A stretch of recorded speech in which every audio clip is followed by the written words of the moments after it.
Welcome to FTMO Performance Talks, the podcast about trading performance for serious traders. I need to have a trading plan. I need to know what I am doing and why. Yeah. Otherwise, it's like building a house without knowing where you should put the brick.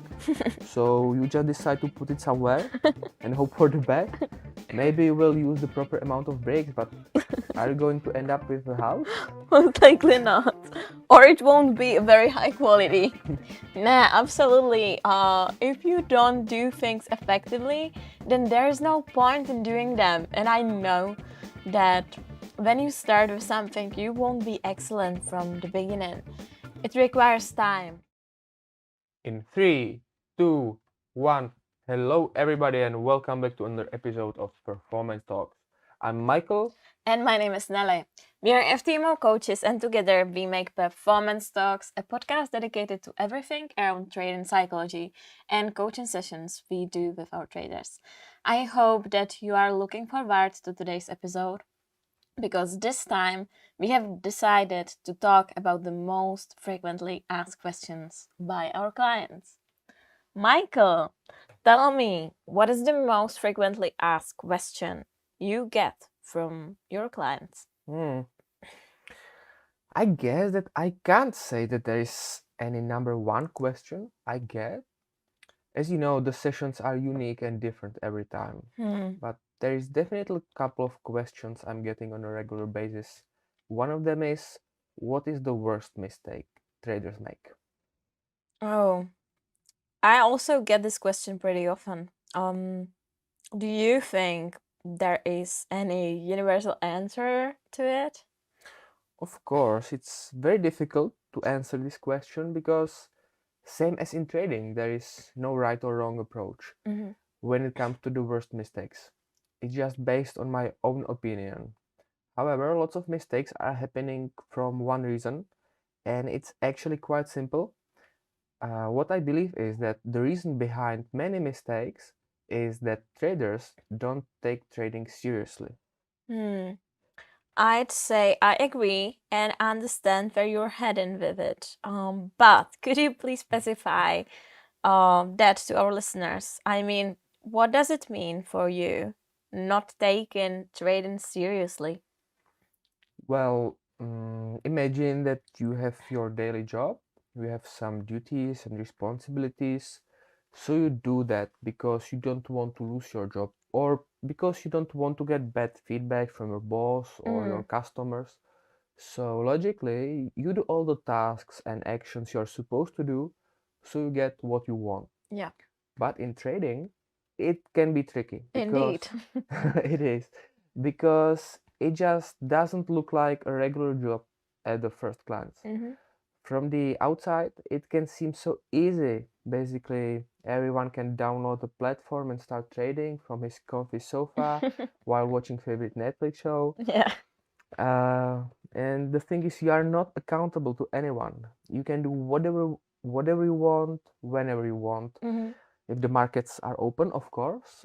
So if you decide to derail from your strategy, no one knows about it. No one is looking from behind your shoulder. So I think that those things just add to not treating trading as a serious business. I wouldn't say it better. Till you really get into it, you can have these bias, unrealistic expectations. Trading still has this kind of stigma from the outside world. Easy, quick money, right? And if you perceive it this way, and quick money is your only motivation why you want to do that, then it will be very difficult for you to start taking it seriously. Plus, during that initial period, when you don't take it seriously, there is a high chance that you develop bad habits. Yeah, because the habit is a habit no matter if it is good or bad. And because you make the habit by repeating the same thing over and over, you will most likely develop bad habits if you don't follow healthy routine. And then it just takes enormous effort to remove those bad habits. It's like when you go to the gym and you exercise just by yourself, not having enough knowledge of how you should do it correctly. This is actually my own experience. So you learn to do it a bad way when you would hurt your body rather than make it stronger. And I remember how my personal trainer was annoyed when she saw me how I'm doing squats, hurting my knees. And she was like, I just wish you'd never exercise by yourself before you met me. It would be much, much easier to teach you everything since the beginning rather than teaching you now what not to do and how to do it correctly. It was really difficult for me to learn it properly as I already developed those bad habits, And that's the thing, because it's the same everywhere. There is no difference if you trade or if you go to the gym or do something else.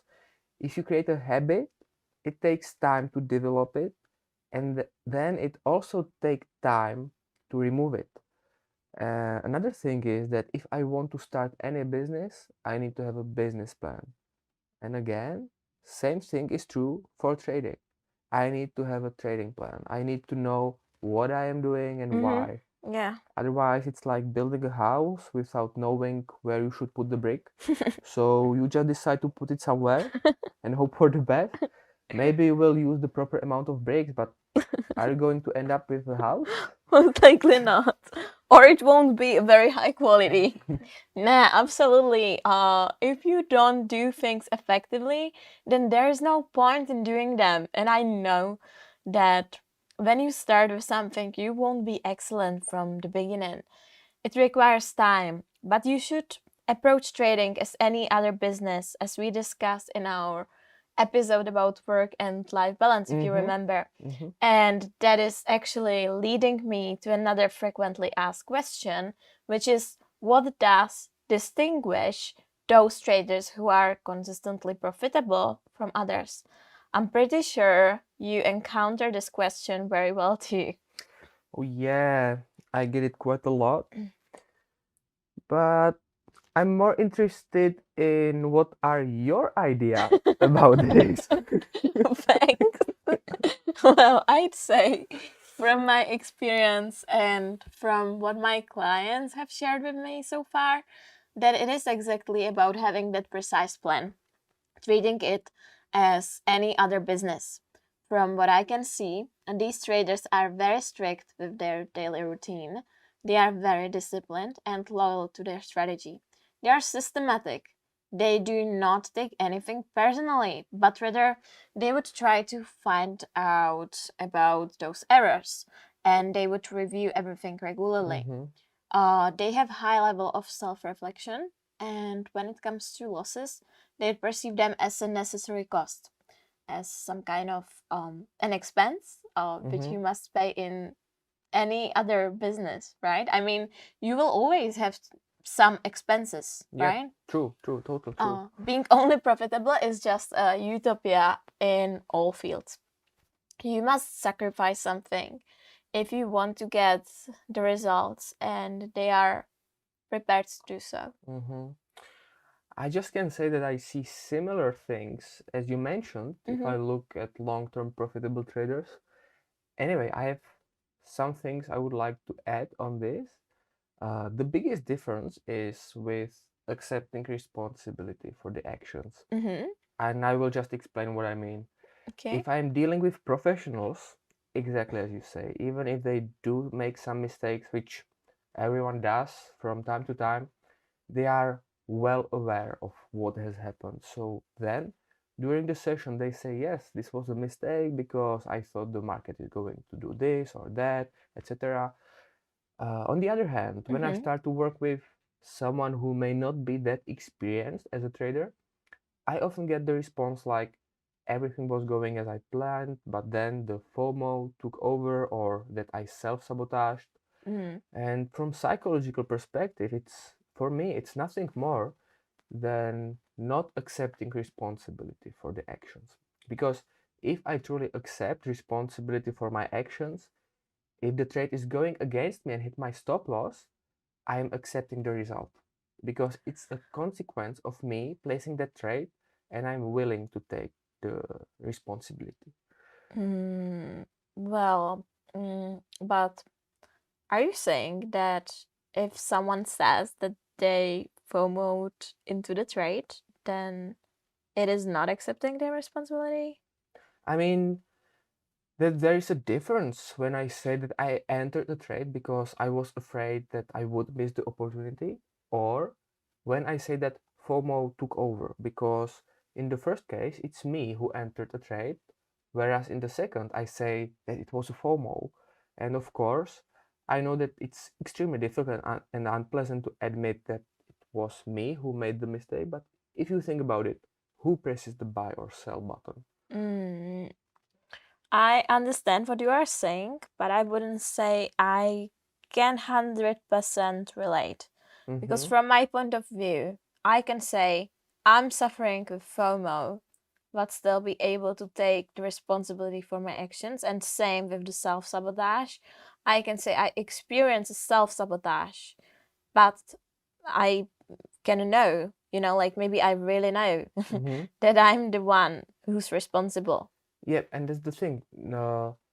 Knowing that I'm responsible is one thing, but accepting it is another thing. And it's just about the perspective, same like Mm-hmm. with the losses. Okay. Many times when I talk with traders, they say, I know that the losses are part of the game. And then I ask them, but do you accept it? Oh, yeah. Yeah, you're right. Yeah, you're right. I just wanted to make it clear to our listeners and to me also. No. Maybe I'm not right. It's just my perspective. No, I mean, like, I just wanted to make it clear for those who are perhaps, aware they are struggling with FOMO. Guys, we know that not in all cases Mhm. you would avoid to take responsibility. Yeah, but Okay. let's get back to your main thought, that the biggest difference between the best ones and others is the acceptance of responsibility for the actions. If you don't accept responsibility for the actions, then you cannot really improve, right? Mm-hmm. You must be able to see your own mistakes in order to become better, naturally. Indeed, you need to be honest to yourself so you can see the mistakes, because if you don't see them, logically, you can't even start working on them. Yeah. Anyway, another question I get a lot is how to be disciplined in trading. Absolutely. I'd say that maybe it is even the most common one. And unfortunately, there is no general recipe for it. No, it's not. I can agree that there is no general recipe how to be disciplined. However, I think that the first step is to have that system, or to have the idea what I want to be disciplined with. Otherwise, it's an impossible task. How can I be disciplined with something if I don't know what does it mean? That's so accurate.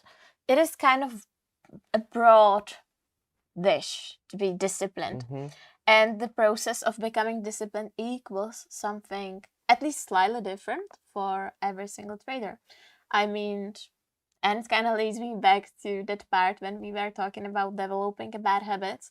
We all want to get rid of different bad habits, improve in various specific Mm-hmm. areas. Mm-hmm. And therefore, having a system in it and bringing that self awareness is the key. Without the self awareness, you won't create a right system, and without right system, it is nearly impossible to face your own flaws. Let me give an example to our listeners. So, guys, imagine that you have an issue with overtrading. Then becoming disciplined for you means you will start to take only a limited amount of trades per day, only those high probability setups, yeah? Okay, okay. And even if other traders have an issue with overtrading, it may still be a totally different case than yours. Perhaps you would overtrade just after the winner or just after a big loss. Well, Mm-hmm. if we would have a session together, then it would be a process of looking for your triggers, finding and naming those triggers, looking for the similarities which may have your good days, your bad days, looking for all those little details, and then we could create some plan together. Also, as you are saying, having a system is necessary. You should have a trading plan where everything is clear, where you cannot bend the rules as you just want to. If you have an accurate system, then it is easier to recognize when you slipped. I like how you've put everything together because it's exactly as you say. No, you did. You tried and you did. If you want to be disciplined with something at first, you need to know what you should do, and you also need to know where exactly you are on the journey. That's why the self-awareness is so important. And then again, as I say, it's always better if you have the opportunity to discuss your process with someone else. Because many times, even though you would be open and honest to yourself, still you can have some blind spot in your process which you don't realize that you are doing. So true. Yep, so I'm just thinking if there is anything you would like to add on this. I don't think so. So I guess this brings us to the end. And as you can see with our podcast so far, there is a lot of things which almost every trader is dealing with. So if you have that feeling that it is only you, it really is not. You're not alone. Yeah, you are not alone. So I hope that you have liked today's episode and that we have maybe shed some light on questions people are usually interested in. And as always, Trade safe. This was FTMO Performance Talks. And for more, follow us on Spotify, Google Podcast, Apple Podcast, SoundCloud, and our YouTube channel.